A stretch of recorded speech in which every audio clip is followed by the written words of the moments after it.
Un gusto, gracias Miguel, gracias a los compañeros de panel y a ADM por la invitación. Y además dirigente del Partido Independiente. Sin duda que el problema del empleo era un problema incluso preexistente a la pandemia. Cuando nosotros teníamos que comenzar con la gestión, dijimos el principal problema es el empleo y había datos que rompían los ojos, un nivel de desocupación que crecía fuertemente, por otro lado un nivel de trabajadores en seguro de paro elevado, alrededor de 46.000 y pico promedio durante el 2019, el año previo a la pandemia, y un nivel de desocupación de 2 dígitos, el dato de febrero del 20 era 10,5. Por lo tanto, sobre eso tuvimos la grave afección que significó la pandemia y que todavía significa el final de este periodo de emergencia sanitaria, lo que agravó el problema y obligó a que tuviéramos una estrategia básicamente de contención. Es decir, el primer reflejo fue cómo sostenemos a los puestos de trabajo, cómo apoyamos con subsidios y en ese sentido seguro de paro parcial, etcétera, etcétera. Venimos viendo una recuperación, pero estamos todavía por debajo del primer escalón. Digo el primer escalón porque el objetivo no es volver a los datos prepandemia. El objetivo debe ser ir mucho más allá de eso, porque, como recién decía, la situación prepandemia no era buena, era mala, y hoy, cuando uno mira las encuestas, la gente valora como el principal problema el problema del empleo, o sea que tenemos una situación grave. Estamos en esta etapa en donde tenemos que medir el timing de la transición de los tiempos de emergencia sanitaria a una situación más normal, de mayor apertura, de mayor reactivación. Y eso hay que hacerlo con mucho cuidado, porque si uno saca demasiado rápido los respaldos, los sostenes, puede generar costos sociales adicionales. Entonces hay que ir acompasando la continuidad de las prórrogas de los seguros de paro totales, la continuidad del seguro de paro parcial, con los procesos de reactivación que además no son parejos, como decía bien Gabriel, son muy dispares y que además yo tiendo a tener una opinión optimista en cuanto a que 2 sectores que son, como se decía, masivos en contratación de mano de obra, como son el turismo y todos los eventos, espectáculos, etcétera, todavía están en proceso de comienzo de la reactivación. Entonces,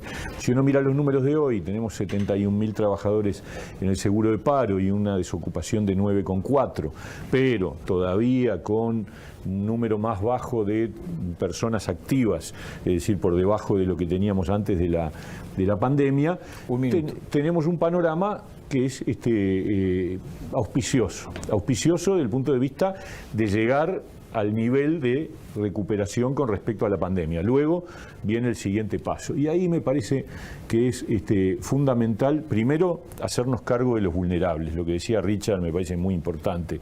Este proceso generó una reestructura del mercado de trabajo y hay ganadores y perdedores, pero sobre todo nos preocupan los perdedores, y ahí la nueva ley de promoción del empleo para sectores vulnerables es un instrumento que obviamente no resuelve definitivamente las cosas, pero es un instrumento, y el otro es la capacitación laboral. Que la capacitación laboral, para el cual el instrumento principal desde el Estado es el INEFOP, tenga realmente un foco eficaz, es decir, que los cursos que se dan y que se brindan tengan la capacidad de transformarse en una oportunidad de reincorporación laboral. Eso es el sostén. Después podemos hablar de cómo crecemos en el empleo más allá de la recuperación de la pandemia, ¿no? ¿Se debió invertir más, ministro? A ver, ese es un debate que va a ser interminable. O sea, si fue suficiente o no lo que se invirtió en la situación de crisis, es un debate interminable porque la verdad, parado en los zapatos de cualquier gobernante, siempre uno siente que le gustaría hacer más y que le gustaría gastar más y apoyar más, porque nadie con criterio puede decir estoy definitivamente conforme cuando hay una crisis, pero también arrancamos con un déficit fiscal mucho mayor que muchos otros países del mundo. Y esa es una realidad y era también una limitación relevante. Cuando uno mira los números de la afectación del empleo, del aumento de la pobreza que el Uruguay ha sufrido en este tiempo, de caída del Producto Bruto Interno, pero mira el mundo y pasó exactamente lo mismo. Donde hubo más inversión o donde hubo menos inversión, hubo situaciones catastróficas en el mundo, que no es el caso uruguayo. Yo el otro día miraba, España aumentó su pobreza en 2020 2 puntos con 2. Casi exactamente lo mismo que Uruguay. Y es un país desarrollado, con un gobierno socialista. O sea, lo que quiero decir es que nosotros hemos hecho un gran esfuerzo de apoyo.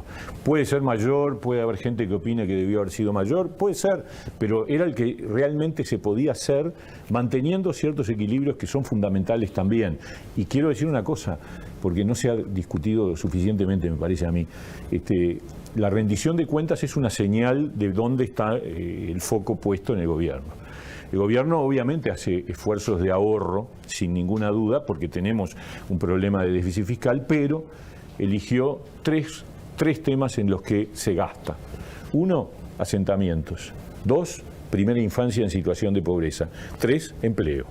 Ahí están, yo creo que está definido cuáles son nuestras prioridades. Cuando uno dice en una rendición de cuentas absolutamente restrictiva, los tres focos de gasto son esos, estamos dando una señal clara de dónde están nuestras preocupaciones y nuestras prioridades.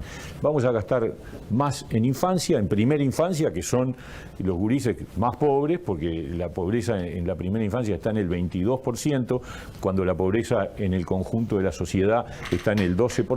Vamos a gastar en empleo, en donde focalizado en jóvenes, mayores de 45 años, que todos sabemos que cuando pierden el empleo es una tragedia porque es muy difícil de reincorporarse, personas con discapacidad y en los 3 casos con énfasis de género a favor de las trabajadoras mujeres.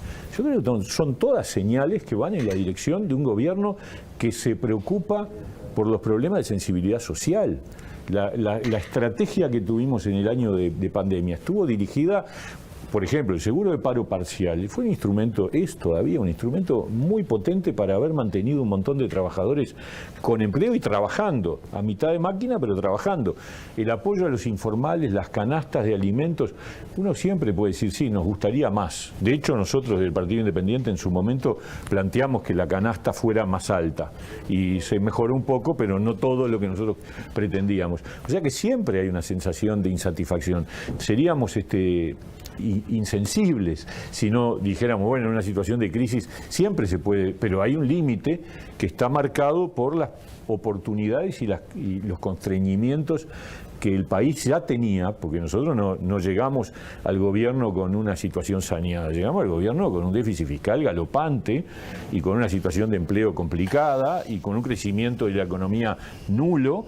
Entonces, y sobre eso cayó la tormenta perfecta. Entonces también hay que medir en función de eso. Y a pesar de eso, Uruguay hoy tiene guarismos que a nivel internacional sorprenden y mantienen esa imagen de un país distinto, porque además teníamos una gran capacidad instalada de políticas sociales acumuladas preexistentes, porque todo el seguro de paro, yo siempre me quedó grabado cuando estábamos en el principio de la pandemia, que era una catástrofe, había un dato de OIT que decía, la cantidad de trabajadores que tienen seguro de desempleo en América Latina es el 16%. En Uruguay es el 50%. Y cuando saca a Chile y Uruguay, la cantidad de trabajadores que en América Latina tienen seguro de paro es el 6%. O sea, esa ventaja que era ya capacidad instalada y que es construida no por nadie en particular, sino por una acumulación de décadas, porque la asignación familiar es de los años 40, el Consejo de Salarios también, el seguro de paro tiene largas décadas de continuidad. Entonces, ahí vos tenés una ventaja, que es que ya tenés eso sosteniendo y de todas maneras el impacto va a ser más amortiguado. Sobre eso, la excepcionalidad, el aporte, el agregado, etcétera. Pero yo creo que el saldo es un saldo claramente favorable y el tiempo lo va a demostrar. Ministro. A ver, empiezo por una referencia que se hizo que quiero señalar. Los sindicatos tienen absolutamente el derecho a hacer paro. Lo que me parece terrible es que no dispongan de las medidas pertinentes para evitar que los gurises más pobres no puedan comer el día del paro. Es una cosa realmente sorprendente y muy preocupante. Que no se hayan hecho cargo en el día de hoy de hacer funcionar los comedores es algo que la verdad que no entendemos. No entendemos, de ningún sindicato lo podríamos entender. Me parece que ahí hay un error grave, muy grave. En segundo lugar, la reforma educativa es el gran desafío, es uno de los principales desafíos del país de hace 2 décadas por lo menos. También hay que reconocer que nos agarró la pandemia y que 1 año y medio de pandemia complica los planes de llevar adelante cualquier proceso de transformación. Ahora, que hay en la cabeza del actual gobierno una idea de una transformación profunda en línea con los planteos que se hacían durante el periodo pasado de cuestionamiento a lo que estaba pasando, cambios curriculares, cambios de modelos de gestión, cambios de rol docente, eso está en tránsito. No se hace de un día para el otro y está claro que hay un vínculo directo entre educación y trabajo. Yo estoy convencido de que una de las causas de la deserción alta de los gurises es que se dan cuenta que lo que aprenden en las aulas no tiene mucho que ver con la vida real. Hay un divorcio absoluto entre mucha parte de los contenidos educativos y lo que después son las oportunidades de trabajo. Me faltó que EDUI 21 está en retirada además, ¿no? Bueno, pero EDUI 21 hizo un aporte muy importante y puede seguir haciéndolo, porque yo creo que necesitamos voces que no estén comprometidas, digamos, ni en los partidos de oposición ni de gobierno, gente que de alguna manera mande señales. Me parece que es muy importante, que ayuda y que cualquier gestión de gobierno, en vez de correrlo para un costado, debería escuchar y recoger los aportes. Con respecto, porque fueron varios temas, ¿no? Con respecto a los consejos de salarios, yo creo que sí, que hay que modernizarlos, que es un instrumento muy importante, muy valioso, pero que está anticuado y que hay que ponerlo al día. Y yo creo que una de las llaves para ponerlo al día es construir una nueva cultura de la negociación. Yo creo que acá hay un problema muy de fondo que tiene que ver con los discursos de las partes. Y hablo de las dos partes, hablo sobre todo cuando uno escucha algunos discursos de algunos dirigentes sindicales, no de todos, pero de muchos, que leen la negociación como un juego de suma cero, de todo o nada. Yo avanzo, y entonces implica que tú vas a retroceder. ¿Y del lado empresarial no hay algunos también igual? Y del lado empresarial hay quienes ven al trabajador no como un colaborador, alguien del que dependen para que la situación avance, para que la empresa sea mejor, sino como un costo, como un problema, como un riesgo, y eso también afecta al empleo.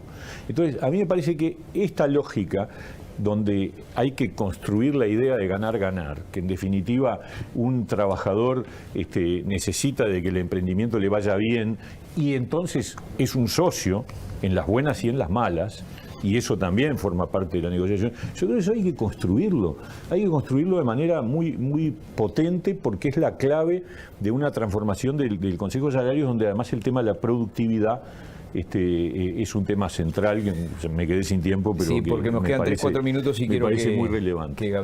Sin ninguna duda es una de las tendencias mundiales. La tecnología indica que va a aumentar el teletrabajo en su modalidad completa o híbrida, o sea, mitad y mitad. La ley es muy buena, ahí tenemos una diferencia con Richard, pero hay que reglamentarla porque tiene ciertamente un montón de desafíos que estamos trabajando.